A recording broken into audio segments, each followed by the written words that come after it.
vamos a desarrollar el programa de protección civil para la obra, conforme los lineamientos para la elaboración de los estudios de riesgo de obra en materia de gestión integral de riesgo y protección civil de la Ciudad de México.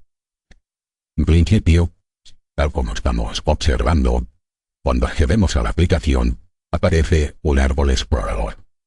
Tal como estamos viendo, el primer apartado y conforme establecen dichos lineamientos, son datos generales, habrá que introducir la dirección completa, el predio donde se ejecuta la obra, la localización de la obra, etc., así como datos relativos a los trabajadores y fechas de inicio, de término de trabajo y calendario del proceso constructivo.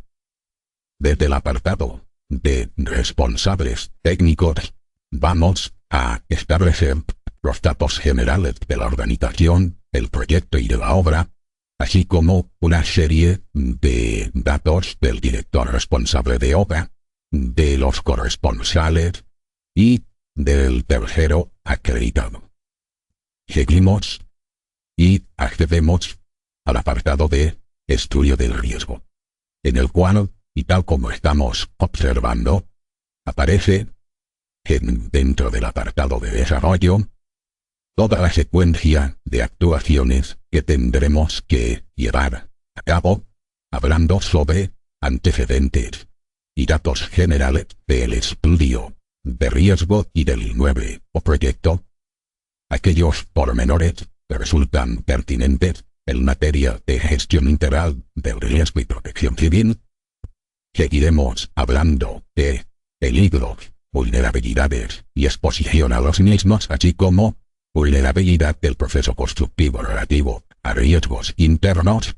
En este sentido, hablaremos de aquellas actividades que se consideran riesgosas, es decir, aquellas que tienen riesgo de caídas de altura, caídas de objetos.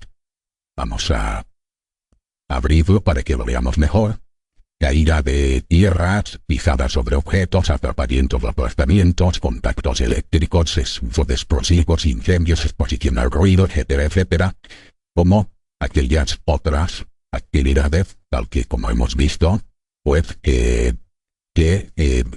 formen parte de la propia obra y de los medios, equipos y máquinas que vayamos a utilizar durante la construcción.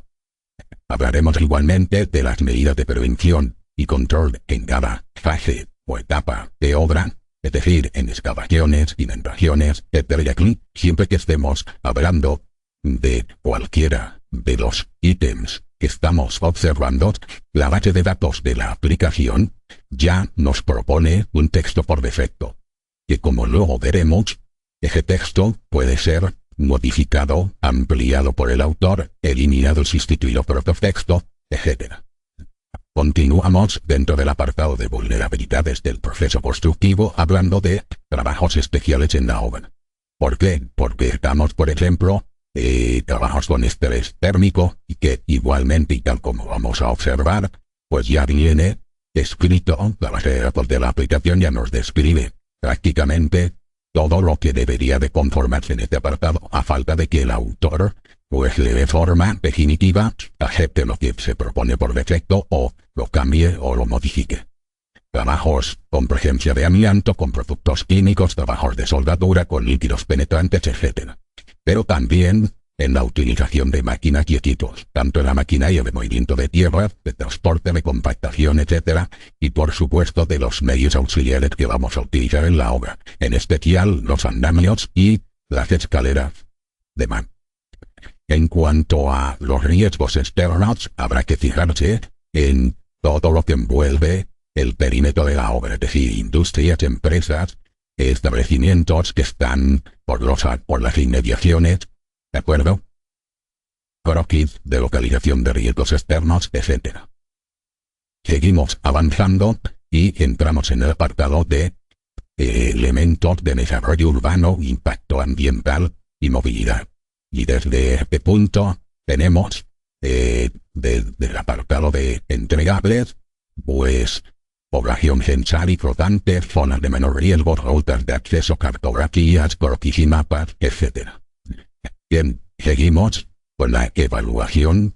Con base a los datos anteriores que vamos a hacer del riesgo, bueno, cuando entramos por aquí ya nos permitirá hacer la evaluación y luego posteriormente medidas preventivas y correctivas que vamos a desarrollar. Memoria de campo, etc. Llega un apartado que es el de manual de requisitos de seguridad, higiene y ecología. Y aquí, en este manual, hablaremos de política de seguridad, reglas generales, accesos a la obra, lineamientos para choferes, etc. Y tal como hemos dicho, cuando yo, por ejemplo, entro dentro del apartado de, por ejemplo, reglas generales de seguridad, higiene y ecología, observemos cómo la base de datos de la aplicación ya nos propone cuál es el contenido por defecto que deberíamos al menos utilizar. Esto no significa que si alguien cuando accede a uno de los ítems, pues quiera quitar, imaginemos, si queremos quitar esta referencia normativa, perfectamente podríamos eliminarlo y evidentemente decimos incluir y este ítem vuelve a formar parte del documento en este caso, del estudio de riesgos que estamos haciendo para la obra de construcción. Se ha añadido, lógicamente, cuál es la relación de medidas para la prevención de contagios del COVID-19 en el ámbito de la obra, es decir, qué medidas hay que hacer antes de ir al trabajo, desplazamiento al trabajo en el lugar de trabajo, medidas organizativas en este sentido de cómo vamos a desarrollar el trabajo, cómo se tiene que organizar el trabajo, etc.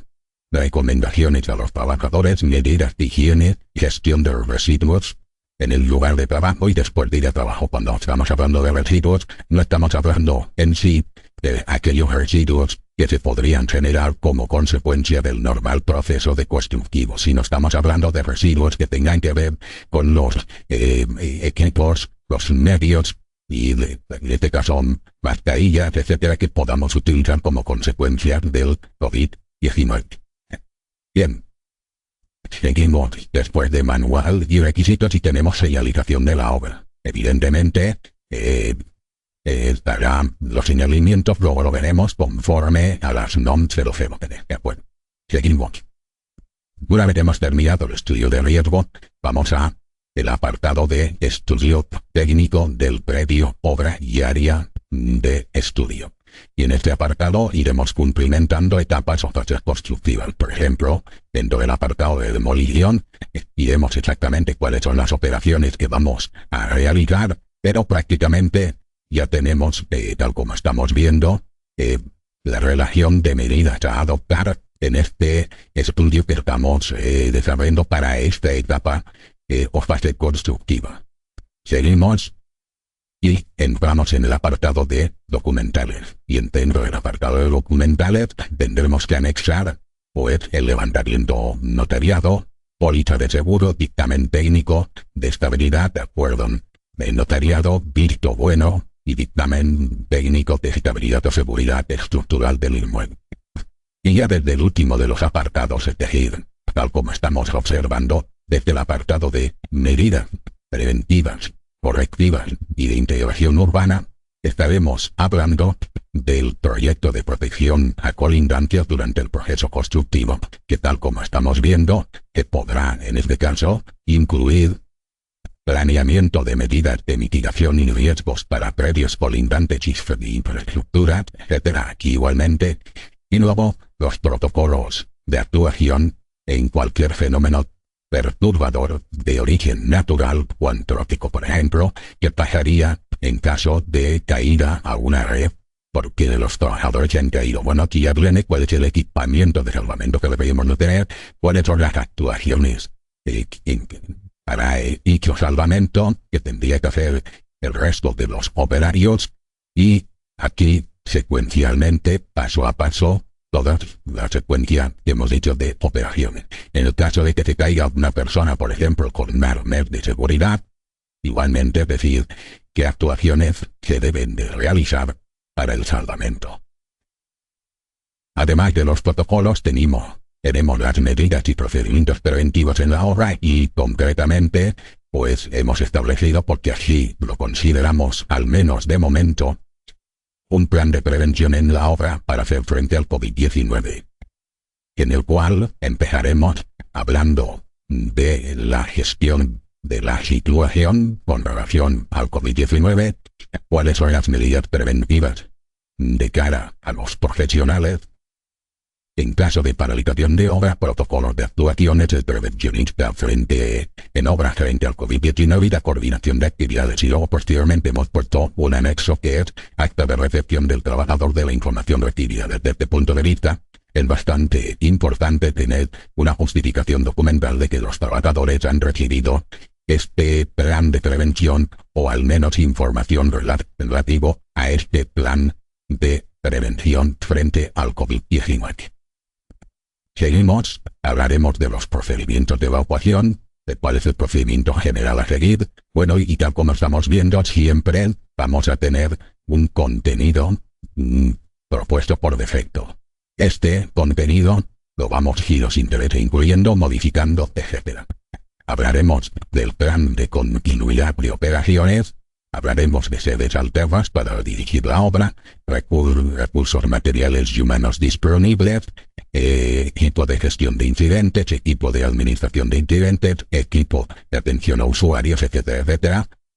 Hablaremos de los requisitos o requerimientos mínimos para la continuidad de operaciones y la identificación de la disponibilidad, capacidad y responsabilidades del personal. Es decir, ¿qué pasa si paralizamos la producción? Habrá que definir, especificar, etcétera. Es decir, si se paraliza la obra, ¿qué nos va a pasar? Interrupción de las comunicaciones, etcétera.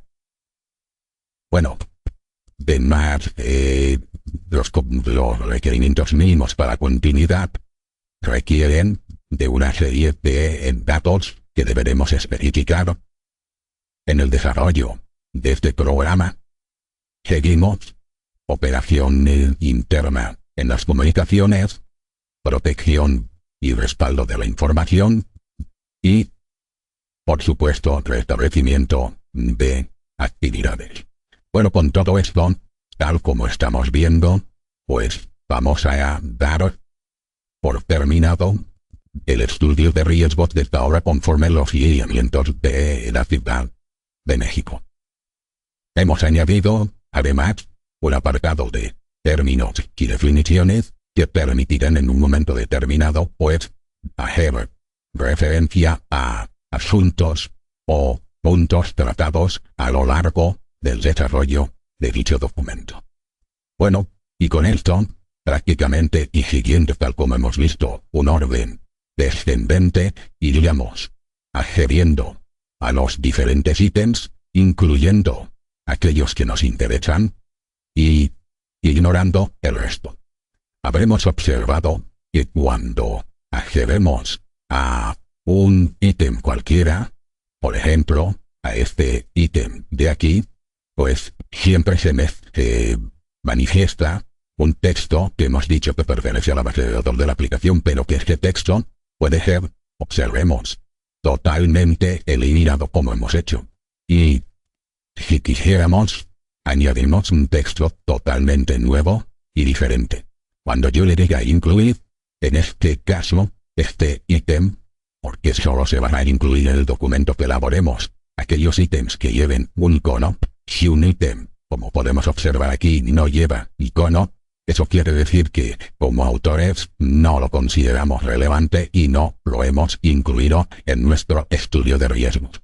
Así pues, cuando accedemos a ese ítem, ya no manifiesta el texto propuesto por la base de datos de la aplicación. No obstante, si en un momento determinado quisiéramos restaurarlo, bastará con que pulsemos el botón de restaurar para ver las modificaciones que como autores hemos realizado y que aparezca nuevamente el texto que por defecto la base de datos nos ofrece.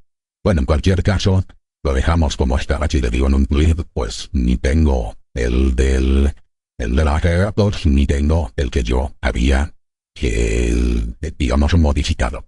Entonces lo que deberemos hacer es que cuando hagamos una modificación, tanto si mantenemos parte o eliminamos todo lo de la base de datos, pues decirle siempre incluir. Aparecerá un icono, y este icono indica que este ítem sí que formará parte de la aplicación.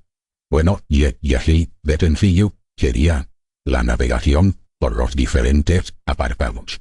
Hemos de tener en cuenta de que hay algunos ítems, pues que nos puede pedir datos o habrá que insertar, como es en este caso, imágenes, planos, mapas de AutoCAD, etc.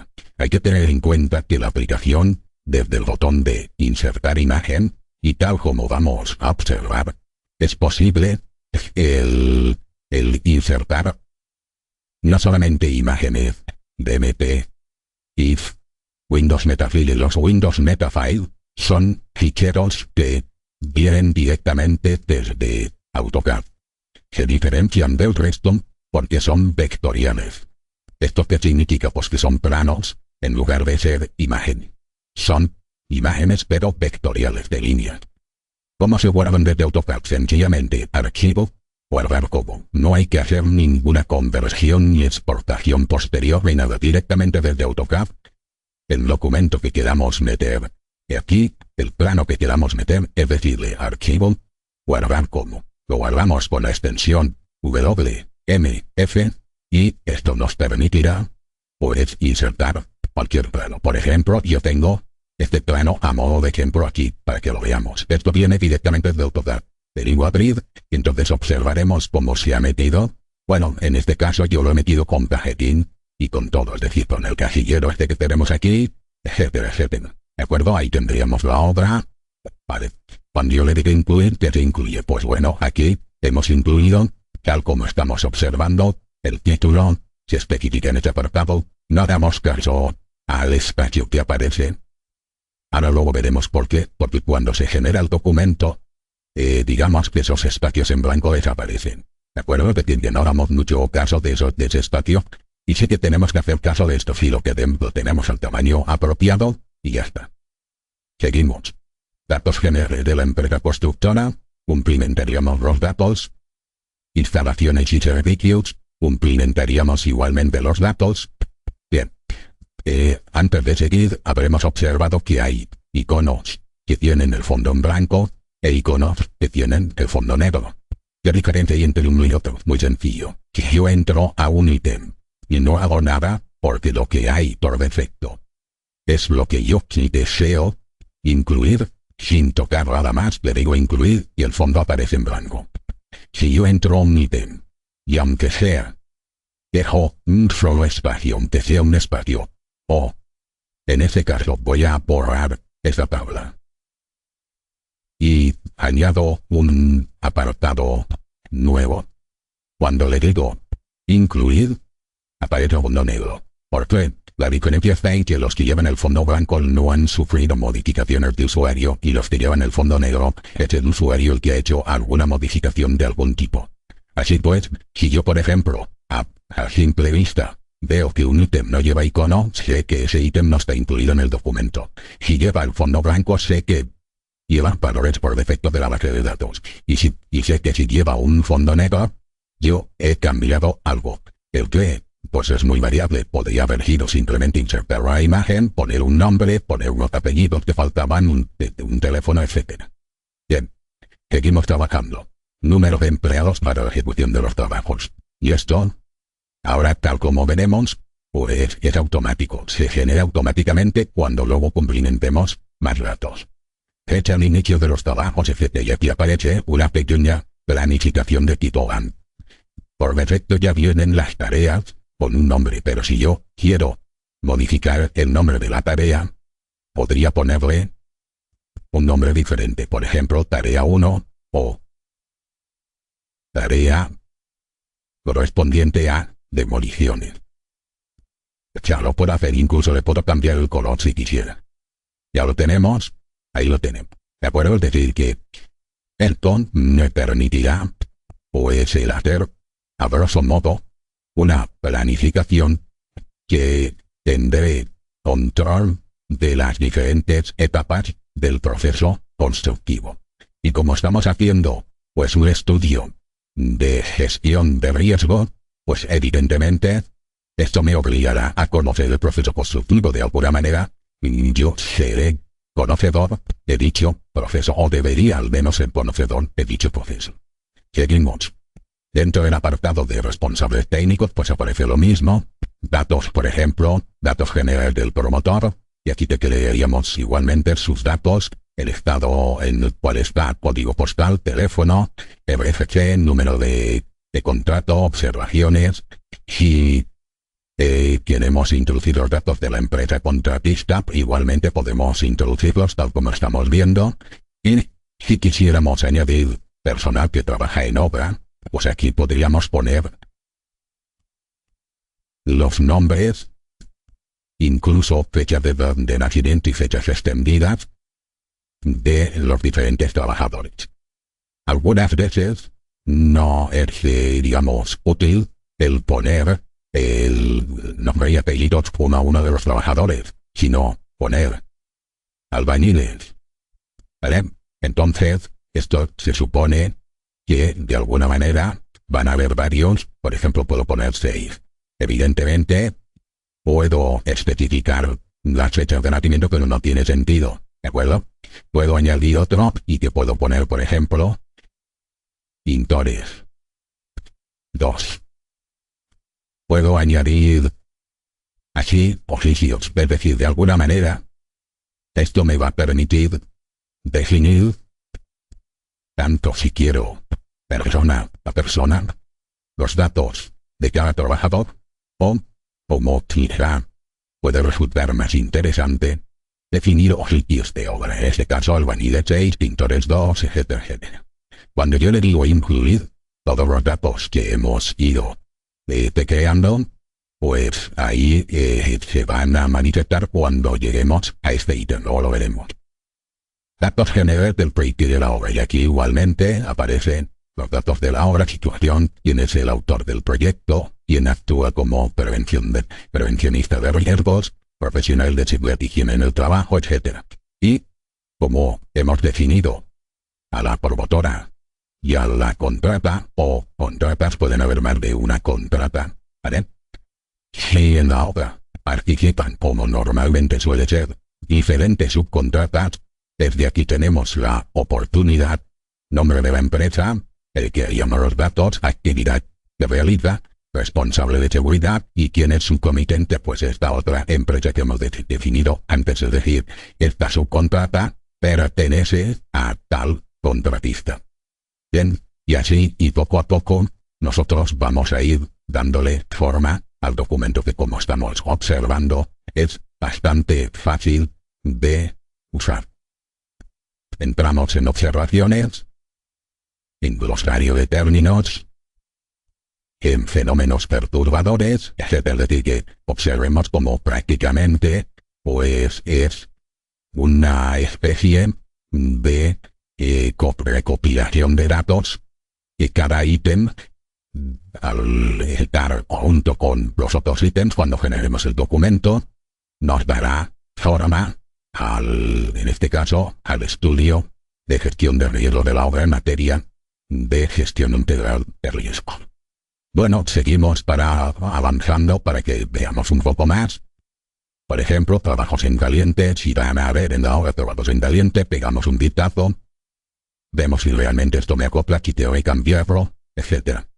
Señalización de obra, pues igualmente, es decir, nosotros a medida de que vamos trabajando, tal como veremos, se van a abrir ítems. Casi todos los ítems, no todos, pero casi todos los ítems, tal como hemos visto, son de texto. Son como pequeños editores de texto. Hay algunos, como también hemos visto, que son de planificación, otros que son de esquemas, otros que son de toma de datos, pero mayoritariamente son de texto. En este caso, hemos abierto un ítem en el cual, y tal como vamos a ver, hay muchas imágenes correspondientes a toda la señalización que vamos a utilizar durante el proceso constructivo. En este caso, de esta señalización está de acuerdo a la NOM 003. Y tal como estamos viendo, pues vemos las señales informativas, señales de emergencia, señales informativas de siniestro desastre, señales de precaución, señales prohibitivas o restrictivas, etcétera, etcétera, señales de obligación, etcétera. Bueno, todo esto lo incluimos y así, y poco a poco, vamos dando forma al documento hasta que llegamos al apartado final. Levantamiento notariado. Aquí habrá que adosar o insertar el documento correspondiente a este levantamiento notariado. Póliza de seguro igualmente. Habrá que escanear las pólizas e insertarlas en este apartado. Dictamen técnico de estabilidad igualmente. Este dictamen técnico habrá que adosarlo en este apartado documentalmente. Acuerdo notariado. Y dentro del apartado de medidas preventivas, correctivas y de integración urbana, pues vamos incluyendo en lo que consideremos oportuno. Una vez que hemos navegado por todos los ítems, porque consideramos que esto tiene que ser nuestro estudio de riesgo, pues una vez lo hemos analizado y lo hemos determinado, podemos, por un lado, imprimir, primero, generar el documento o personalizar informes. Si generamos el documento, se generan un documento con los ítems que hemos incluido. Evidentemente aquellos ítems que no llevan la marca de incluido, no se van a generar. Y con personalización de informes, pues lo que vamos a hacer es el extraer de los ítems que hemos incluido, es decir, de la relación de ítems incluidos que son estos que vemos aquí, porque si un ítem no está aquí es porque no ha sido incluido, ya que este árbol no es el mismo que el de fuera, sino parte del árbol de fuera, ya que es la parte de ítems incluidos para este proyecto. Entonces, es cuando podemos personalizar informes. Por ejemplo, un informe en el que yo selecciono todo lo que esté anidado dentro de medidas preventivas correctivas y de integración urbana. Entonces le pondría el título y obtendría ese documento exclusivo. Si en lugar de que esto yo quiero obtener un documento que exclusivamente lleve el estudio de riesgo, marcaría ese ítem y obtendría un documento que se llamaría estudio de riesgo, que contendría exclusivamente estos ítems. Bueno, cuando yo le diga generar, se genera el documento. Bien, el documento una vez generado, ahí ya sí que se puede imprimir, y en impresora se puede exportar en PDF y se puede también exportar en formato doc, para que podamos disponer del mismo en formato doc al objeto de hacerle la corrección ortográfica o poner lo que deseemos como autores. Bueno, y esto en definitiva sería la aplicación de software correspondiente a el programa para desarrollar los estudios de riesgo de obra en materia de gestión integral de riesgo civil para la Ciudad de México.